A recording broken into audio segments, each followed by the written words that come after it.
जय हिंद, वंदे मातरम, भारत माता की जय। दोस्तों, मैं किरण कटारिया आप सबका भारत क्रांति एक मिशन में स्वागत करता हूं।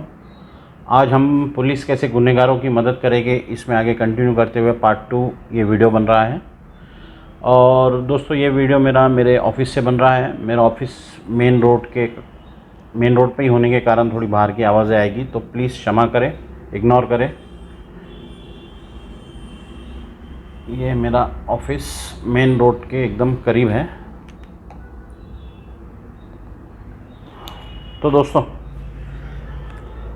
पुलिस कैसे गुनहगारों की मदद करती है उसको आगे कंटिन्यू करते हैं, और तथ्यों के साथ, सबूतों के साथ, जैसा मैं कहता ही हूँ।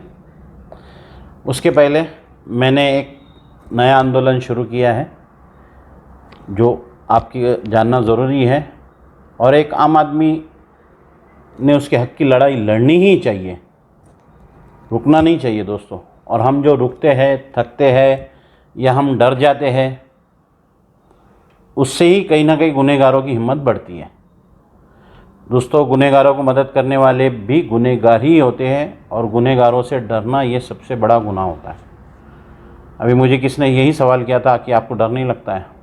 मैंने कहा, पिछले 2 साल में मेरे ऊपर 2 बार जानलेवा हमला हुआ है दोस्तों। यस, ये सही बात है।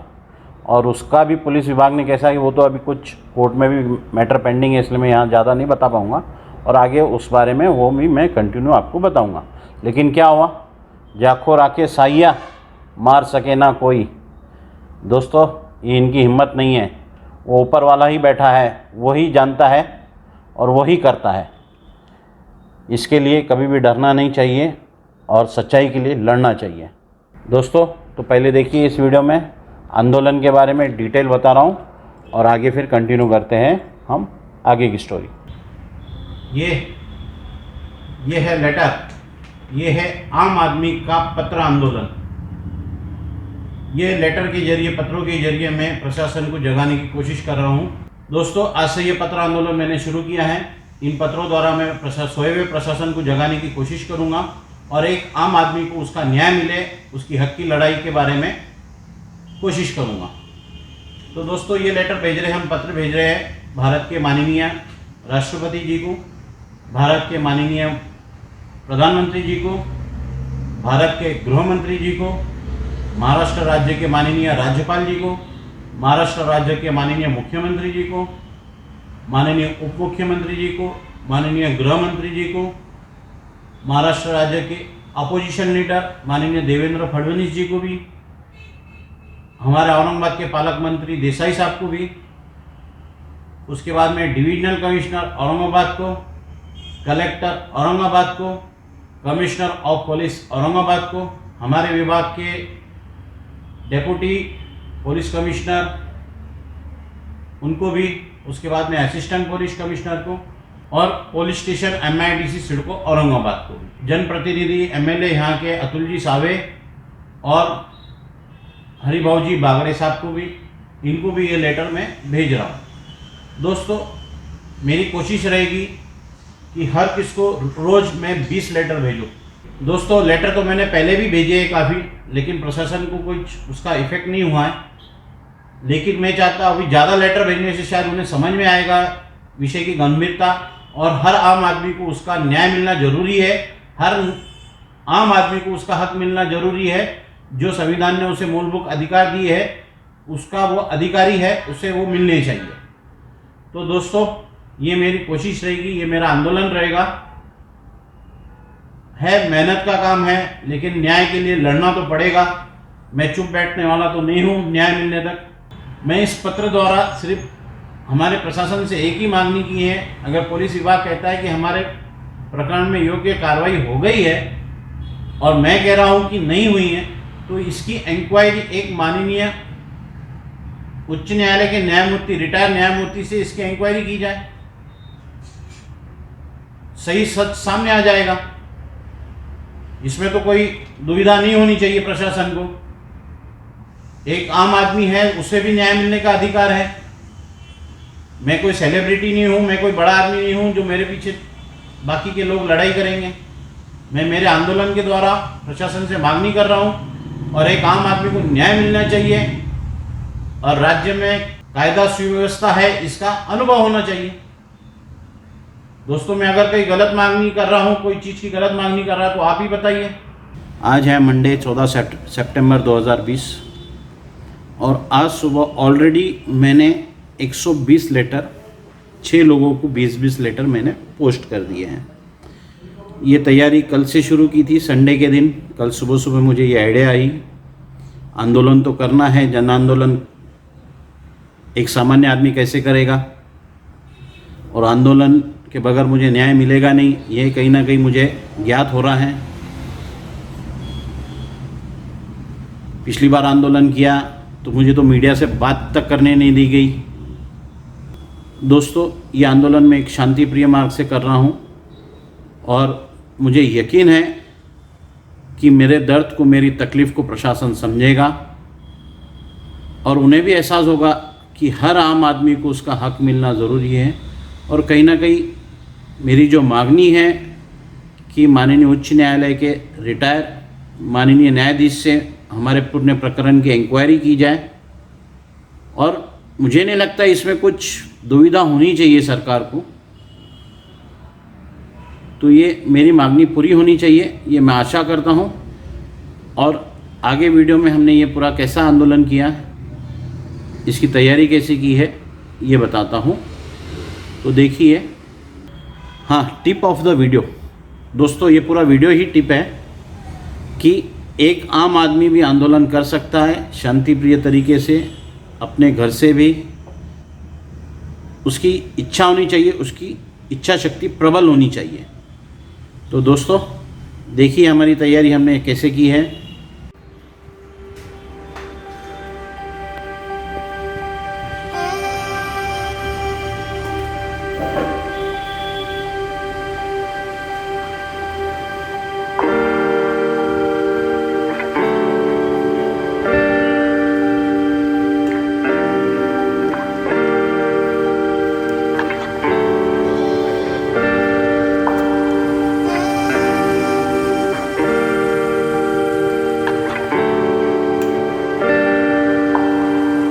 दोस्तों, हम आ गए हैं मुकंदवाड़ी पोस्ट ऑफिस, जो कि मेरे घर और ऑफिस के बीचों बीच ही है।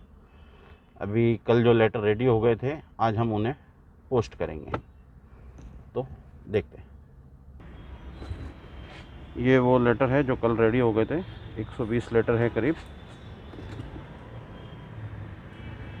6 लोगों के।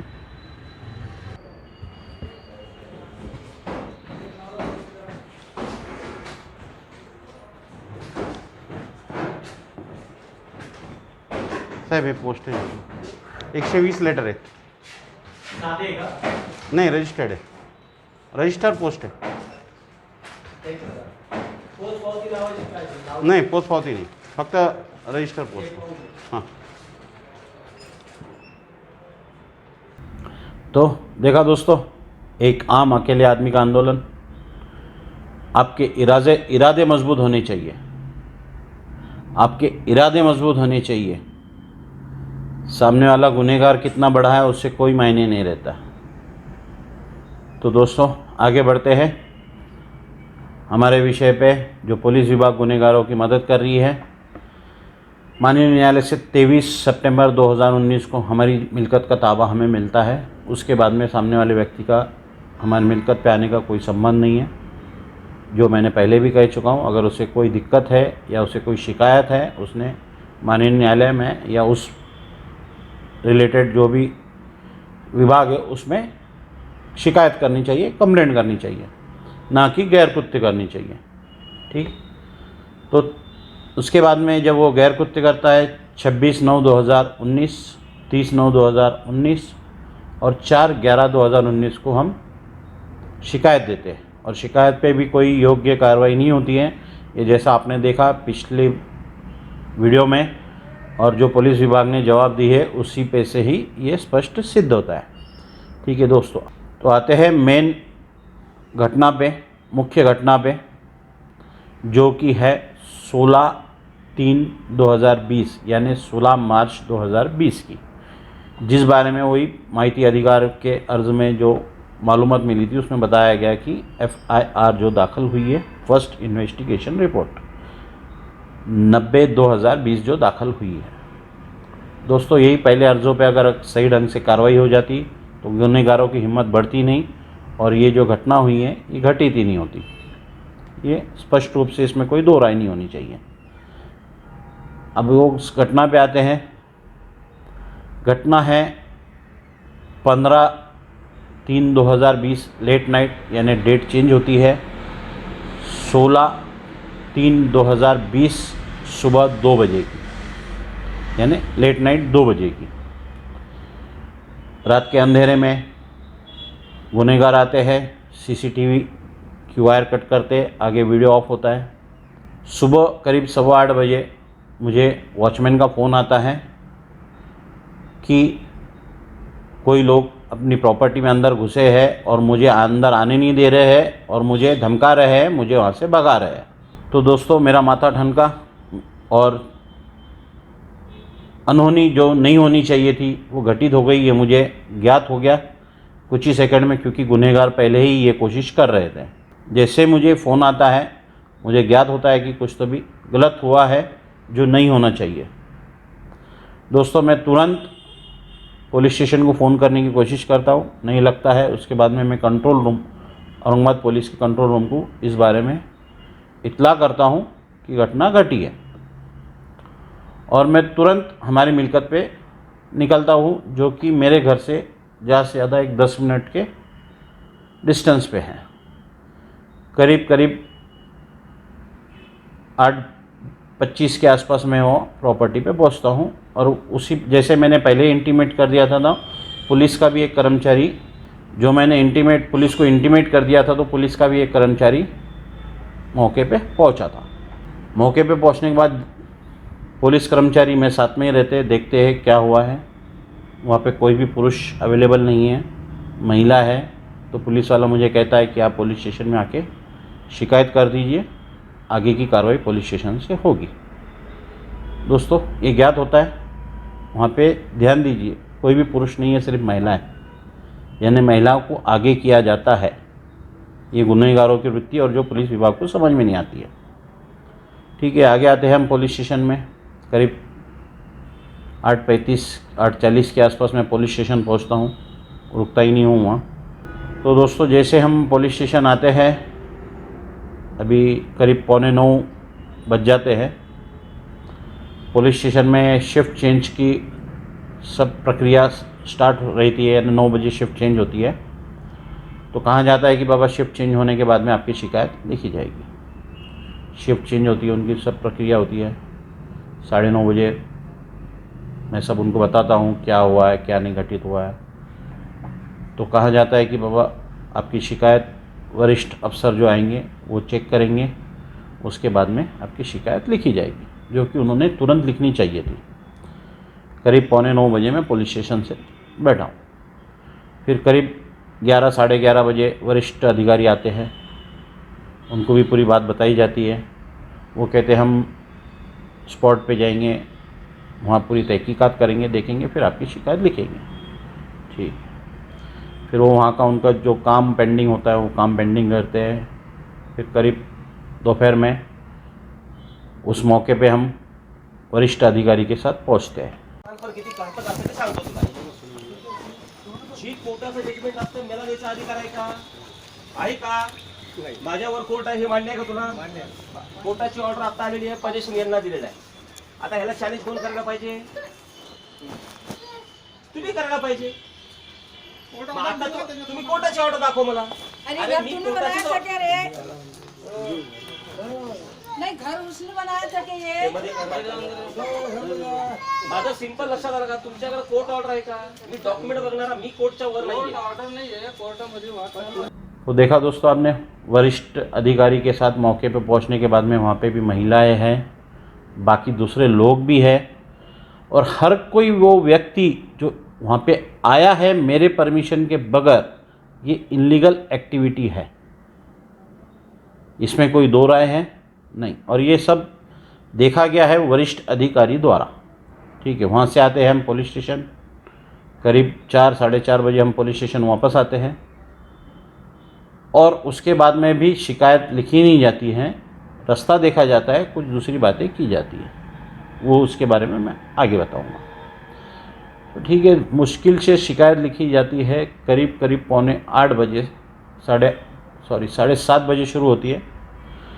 तो दोस्तों मुश्किल से शिकायत की प्रक्रिया शुरुआत होती है रात 7:30 बजे, जो कि चलते चलते उनके हिसाब से 8 बज जाते हैं कंप्लीट होने में। यानी घटना का इंफॉर्मेशन मैंने करीब करीब 8:15 बजे ही पुलिस विभाग को दी है। पुलिस स्टेशन में खुद मैं 8:45-9 बजे आया हूँ और उसकी शिकायत पूरी तहकीकात करके, पूरा इत्मीनान करके, पूरे डॉक्यूमेंट्स देख के, पूरे प्रूफ देखने के बाद में शाम में 7:30 बजे शुरू होकर 8 बजे कंप्लीट होती है। तो दोस्तों ये वो FRI की कॉपी है। अब यहाँ पे भी खेल देखिए पुलिस विभाग का। एक तो शिकायत दर्ज करने में ही करीब करीब 12 घंटे लग गए। सब इसमें मैंने डॉक्यूमेंट दिए हैं, उन्होंने जो जो डॉक्यूमेंट मुझसे मांगे हैं, मेरे प्रॉपर्टी के डॉक्यूमेंट मांगे हैं, मुझे कोर्ट से जो ताबा मिला है, ताबा पावती भी दी है मैंने, CCTV फुटेज भी उनको दिखाई है, एविडेंस के लिए फ़ोटोज़ भी दिखाई है, सब दिखाई है। और ताबा भी मुझे जो पुलिस कर्मचारियों के अंडर में मिला, यानी जो मुझे ताबा मिलने टाइम जो, वो उसी पुलिस स्टेशन के। तो सब समझने में मुझे नहीं लगता कि कोई ज़्यादा दिक्कत होनी चाहिए पुलिस विभाग को। इतना सब देने के बाद गुनहगार थोड़ी मुंह से बोलेगा कि मैंने साहब ये गुनाह किया है या मैंने जो किया है। वो पुलिस विभाग का ही काम है इन्वेस्टिगेशन करके उस पर सही कार्रवाई करना। अब इतना सब होने के बाद में आपका जब तसल्ली हो जाती है कि गुनाह हुआ है, तभी आप दाखिल करते हो, और तसल्ली हुई है तभी आपने आगे अभी चार्जशीट भी आप बोलते हो जो भेजा है। ठीक है, अगर गुनाह हुआ ही नहीं तो गुनाह हुआ है, आपकी तसल्ली हुई है, आपने फिर FIR लिखी है। अब इसमें मुझे ये कहा जाता है कि रात की घटना का हम FIR दर्ज करेंगे, फिर हम मौके पे आएंगे, वहाँ पे पंचनामा करेंगे, वहाँ पे हमें जो जो घटना का ज्ञात होता है, कौन कौन लोग वहाँ आए हैं, आपके CCTV का क्या है, आपके सामान का क्या है, ये सब हम वो पंचनामे में दर्ज करेंगे और उसके बाद में हम आगे पूरी कार्रवाई करेंगे। देखो दोस्तों, FRI में ही सबसे बड़ी झोल देखिए। अब घटना होती है रात में और FRI में ऊपर टाइम देखिए लिखा हुआ है दोपहर 2 बजे का, और मेरी शिकायत में क्लियर लिखा हुआ है रात के 2 बजे। बराबर। इससे क्या फ़र्क पड़ता है? सबसे बड़ा फ़र्क पड़ता है कलम, IPC सेक्शन, और यही सबसे बड़ा गोल स्टार्ट होता है दोस्तों। रात में जो आप गुनाह करते हो, रात में जो आप गैर कृत्य करते हो, रात में जो आप ट्रेसपास करते हो, इसमें कलम अलग लगती है, और दिन में जो ट्रेसपास होता है उसमें कलम अलग लगती है। दोस्तों रात में 2 बजे अंधेरे में जब आप गुनाह करते हो, ताले तोड़ते हो, किसकी मिल्कत में जबरन घुसने की कोशिश करते हो, आपके इंटेंशन क्या है? क्रिमिनल इंटेंशन है। और रात में आप क्रिमिनल इंटेंशन से किसका कोई ट्रेसपास कर रहे हो, किसका घर तोड़ रहे हो, ये क्या हो गई? और कलम क्या लगता है? 448 जो बताया गया है मुझे, 448 में इन्होंने, जो कि एक बेलेबल ऑफेंस है, जो कि क्या है, दिन में आपके समझो, दिन में कोई आपके यहाँ आता है, नॉर्मल सा ट्रेसपास करता है और चल जाता है, ये हो गया 448। अभी क्लियर कट क्रिमिनल इंटेंशन से उन्होंने जो रात में ट्रेसपास किया है, वो हिसाब से कलम लगनी चाहिए थी, वो हिसाब से सब इंक्वायरी होके सब गुनहगारों पे कार्रवाई होनी चाहिए थी। इसमें कोई दो राय है नहीं, लेकिन फिर भी जानबूझ के मदद करने के हिसाब से टाइम भी चेंज किया जाता है। रिपोर्ट में अलग टाइम है और ऊपर FIR में अलग टाइम है, कलम भी वो हिसाब से लगी जाती है। यहाँ पे गोल स्टार्ट हो गया, और ये बताया जाता है कि आगे इंक्वायरी होगी। पूरी इंक्वायरी होने के बाद में आपने जो घटना लिखी है, आप ही कहते हो कि पूरी इंक्वायरी होनी चाहिए, पूरी इंक्वायरी होने के बाद ही उस पर कार्रवाई होनी चाहिए। तो दोस्तों देखा आपने एफआईआर में ही गोल स्टार्ट हो गया। एक तो मुश्किल से लिखी गई और उसमें भी ये छोटी नहीं बहुत बड़ी यानी इंटेंशनली की हुई गलती है, या मैं आरोप लगा रहा हूँ। और वही आगे उन्होंने कंटिन्यू किया है। जब सीनियर ऑफिसर आता है, स्पॉट पे देखता है, जो लोग हैं उनके नाम नहीं लिखे जाते हैं। मुझे ये बताया जाता है कि रात की घटना का इंक्वायरी हो यानी शिकायत दर्ज होगी और उसके बाद में स्पॉट पे जाके सब तहकीकात होगी। जो लोग होंगे उनको इन्वॉल्व करेंगे, उनके ऊपर कार्रवाई होगी। सिंपल सी बात है। अब इंटेंशन ये है, यहाँ क्या क्लियर हो रहा है। जब मुझे इनके इंटेंशन क्लियर पता चल गए तो मैंने लिखित रूप में इस बारे में पूरा डिटेल इनके सीनियर ऑफिसर जो माननीय आयुक्त हैं, माननीय पुलिस कमिश्नर औरंगाबाद हैं, इनको दी है।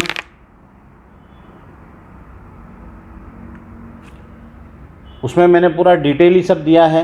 और कब दी है मैंने, आप ये गुनाह दाखिल हो रहा है 16 को तो पूरा दिन गया मेरा। 17 को मुझे जैसे पता चला कि इंटेंशन अलग हो रहे हैं, मैंने 18 को तुरंत टाइप करके 19 को मैंने दाखिल किया है। और ये वीडियो अभी काफ़ी बड़ा हो रहा है, इसलिए मैं वो उस अर्ज में भी क्या है ये मैं आगे बताऊंगा। अब क्लियर कट ये जो होता है, आप कलम ही गलत लगा रहे हो। क्लियरली आप जब एफआईआर में ही घोल किया है और आपने उसी हिसाब से कार्रवाई की है, अरेस्ट करने को भी 5 दिन लग जाते, 6 दिन लग जाते दोस्तों। ऐसा कौन सा इतना इन्वेस्टिगेशन करना था, क्या था, 5-6 दिन। सब आपके सामने है, प्रूफ आपके सामने है, गुनहगार आपके सामने हैं, क्या घटित हो रहा है ये आपके सामने है। जिन्होंने पोजीशन दिया है वो पुलिस कर्मचारी आपके पुलिस स्टेशन के हैं, सब आपको पता है। आप क्या सपोर्ट कर रहे हो। 6 दिन एक गुनाह में अरेस्ट करने को, गुनहगारों को जो ट्रेसपास है, जो रात में ज़बरदस्ती किसके मिलकत में घुसे हैं। कहाँ से डर पैदा होगा पुलिस का गुनहगारों के दिल में। क्या होता है, क्या कलमे लगाई गई, बेल हो गए, तुरंत हो गए, वापस आ गए। ऐसे चलेगा लॉ एंड ऑर्डर। ऐसे गुनहगारों पे दहशत निर्माण करोगे आप। यहां तो उल्टा हो रहा है, फिरियादी के दिल में दहशत निर्माण हो रही है। यानी मेरी जान और माल की रक्षा करना जिसका काम है, वही भ्रष्ट अधिकारी गुनहगारों की मदद कर रहे हैं। ऐसे लॉ एंड ऑर्डर की स्थिति सुधरेगी। यहां आप बिगाड़ रहे हो, सुधार नहीं रहे हो, आप हमारी रक्षा नहीं कर रहे हो, आप भक्षक बन के बैठे हो। यहां मैं खुला आरोप लगा रहा हूं आप पे। अगर दम है तो इसकी पूरी जो मैंने मांग की है मेरे आंदोलन में, एक माननीय उच्च न्यायालय के माननीय निवृत्त कोई न्यायाधीश के तरफ से इसकी इंक्वायरी होनी चाहिए, करवा दीजिए। आप सही है, मैं सही है, सामने आ जाएगा। डर काय का है, पुलिस विभाग रिकमेंड कर दे। अगर आपने सब सही किया है तो आप क्यों डर रहे हो। मैं गलत हूं तो मुझे सजा दो, मैं तो 10 टाइम बोल रहा हूं। मैं तो लिखित हर मेरे पत्र में बोलता हूं, मुझे बताओ मुझे क्या करना चाहिए। इतना खुला भ्रष्टाचार, इतना खुला गुनहगारों को सपोर्ट, क्या करेगा एक आम आदमी जो रक्षक ही भक्षक बन बैठे। तो आम आदमी करेगा क्या सर। यहां से मैं चैलेंज करता हूं आपको, अगर आपको डर नहीं है तो कोई इंक्वायरी, जुडिशियली इंक्वायरी बिठा दो आप। दोस्तों यहां से मैं मांग करता हूं पुलिस विभाग से, जो मैंने आंदोलन में भी किया है, और ये मेरा वीडियो आप ज़्यादा से ज़्यादा और लोगों को पहुंचाइए और इस आंदोलन में सहभागी हुई। आने वाली अपनी पीढ़ी को ये भुगतना ना पड़े, तो ये सब अपनी सबकी जिम्मेदारी है। मैं तो मेरा आंदोलन लड़ रहा हूँ, आप भी इसमें शामिल होइए और जन सामान्य को हक मिलना चाहिए, ये प्रशासन को बताइए। तो दोस्तों इसी के साथ ही मेरा वीडियो ये ख़त्म करता हूँ, लेकिन ये वीडियो मैं आगे और कंटिन्यू करूँगा। देखते रहिए, चैनल को सब्सक्राइब कीजिए, लाइक कीजिए, वीडियो को शेयर कीजिए। तो दोस्तों जय हिंद, वंदे मातरम, भारत माता की जय।